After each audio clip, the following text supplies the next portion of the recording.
Il est 6h42, c'est la French Tech, une agritech qu'on connaissait grâce à RMC, effectivement, Anthony Morel, et vous aviez eu un trophée. Mais alors là, c'est votre première levée de fonds, très publique. Vous Urbi et Orbi, 60 millions d'euros.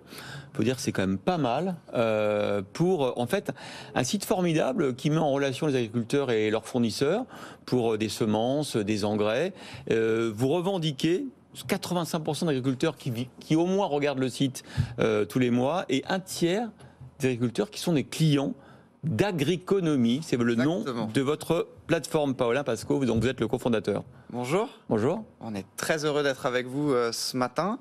Oui, Agriconomie, c'est une plateforme qui permet aux agriculteurs d'acheter plus simplement tout ce dont ils ont besoin sur leur exploitation. Donc, entreprise créée en 2014, lancée en 2015.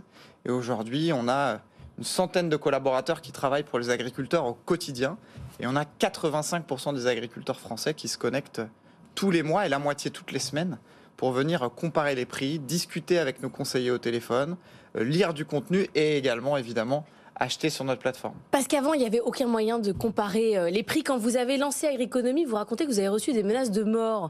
Parce que tout simplement, vous donniez un nouvel outil, il n'y avait plus de discussion de gré à gré. Ça a tout changé, en fait. Alors, c'était une grande nouveauté sur ce marché. Il y avait certains oligopoles avec des coopératives, des négoces qui faisaient très bien leur boulot, mais des agriculteurs qui avaient souvent pas l'opportunité de trouver une alternative à leur acteur local.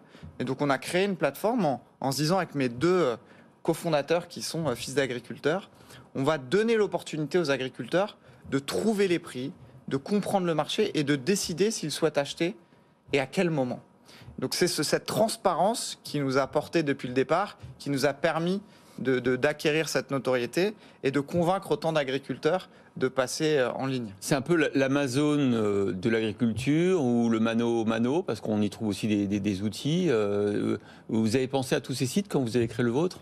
Alors, évidemment, parce qu'on est en ligne, mais après on est en B2B, donc on s'adresse à des professionnels. Les agriculteurs sont des entrepreneurs et des chefs d'entreprise.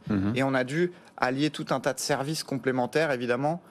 On peut se permettre de recevoir une paire de chaussures 3 jours ou 4 jours en retard. Ouais. On ne peut pas se permettre de recevoir ses semences en retard quand on a une fenêtre de tir pour semer. C'est ça qui est hyper intéressant, parce qu'effectivement, l'inspiration d'Amazon, je crois qu'elle est assez claire quand on voit même, y compris les images du site, ou alors c'est eux qui se sont inspirés de vous peut-être aussi. Mais ça se ressemble. Mais ce qui est hyper intéressant, c'est même sur la stratégie, c'est-à-dire la stratégie de livraison quasiment instantanée. Je voyais des chiffres sur votre site.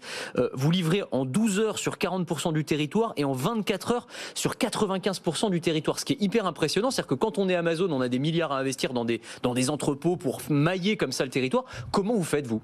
Nous, on travaille avec des expressistes, des entreprises qui sont en capacité de livrer en 24 heures. On a plusieurs points logistiques en France et en Europe.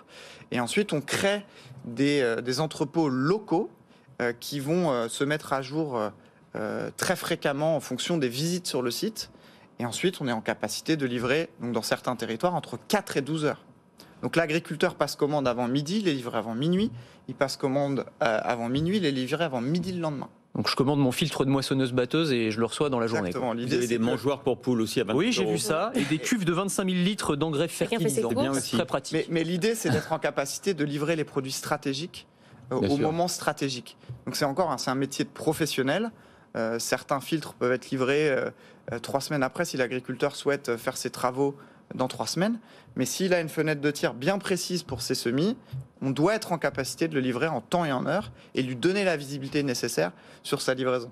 Les 60 millions d'euros, c'est un record pour l'agritech européenne. Il y avait l'Agrivin qui avait été lancé au dernier salon de l'agriculture. L'objectif, c'était de faire 10 licornes françaises d'ici 2030. Alors vous êtes peut-être parti pour être une de ces licornes, mais est-ce que vous voyez là un vrai bouleversement dans l'agriculture ? Il y a une émergence très forte de nouvelles innovations qui vont transformer, accompagner les transitions dans le secteur agricole.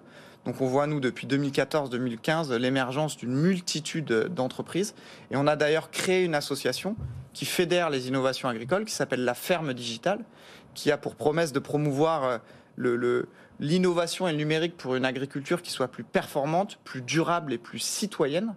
Et aujourd'hui, on a créé cette association, on était 4 entrepreneurs, j'ai présidé cette association pendant 6 ans. Aujourd'hui, on doit avoir 110, 120 startups. On a un stand au CIMA, au Salon international du machinisme agricole. Et l'idée, c'est de continuer à faire émerger ces innovations qui vont accompagner toutes les transitions et surtout faciliter la tâche, faciliter le quotidien des milliers, des millions d'agriculteurs à travers le monde qui sont les héros du XXIe siècle. Car c'est eux qui répondent aux 5-6 grands enjeux de l'humanité. C'est vrai qu'on voit aussi ce foisonnement, y compris au Salon de l'Agriculture. Il y a beaucoup de startups sur à la fois des capteurs pour le bétail, à la fois des robots agricoles qui vont aller désherber, etc. Donc il y a vraiment un foisonnement. Je reviens juste sur Amazon. C'est pas votre plus grande crainte quand vous dormez, vous en faites pas des cauchemars, que Amazon se lance sur ce secteur en particulier où il n'est pas encore présent et vienne vous faire une concurrence qui là pour le coup serait assez on en serait très heureux. Conséquente. On en serait très heureux. Notre marché fait 200 milliards à l'échelle européenne. Si on est en capacité d'avoir plus d'acteurs qui vont nous aider à digitaliser le marché, à accompagner le marché à aller plus en ligne, on en est très heureux. Vous êtes un baromètre de l'agriculture française. Est-ce que vous voyez ce mouvement de fond, cette tendance sur la décarbonation, une agriculture plus raisonnée?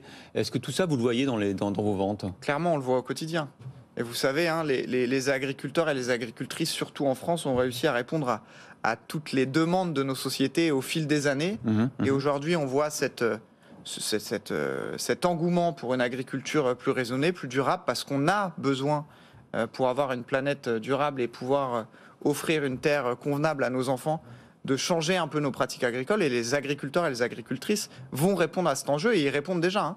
En France, on a quand même une des agricultures les plus propres au monde. 60 millions d'euros, vous allez en faire quoi? Et qui sont les investisseurs? Alors, on va continuer à investir sur notre expérience client, donc améliorer le nombre de produits que nous avons à disposition, améliorer notre logistique pour être en capacité de livrer encore plus vite nos clients professionnels à travers la France et à travers l'Europe.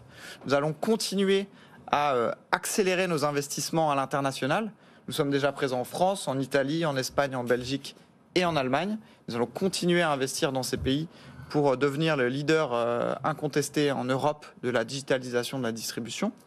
Et puis, évidemment, nous allons investir dans les talents, parce que c'est ce qui fera la réussite de notre entreprise. Vous avez 100 collaborateurs aujourd'hui. On est une centaine de collaborateurs et on va doubler dans les mois à venir.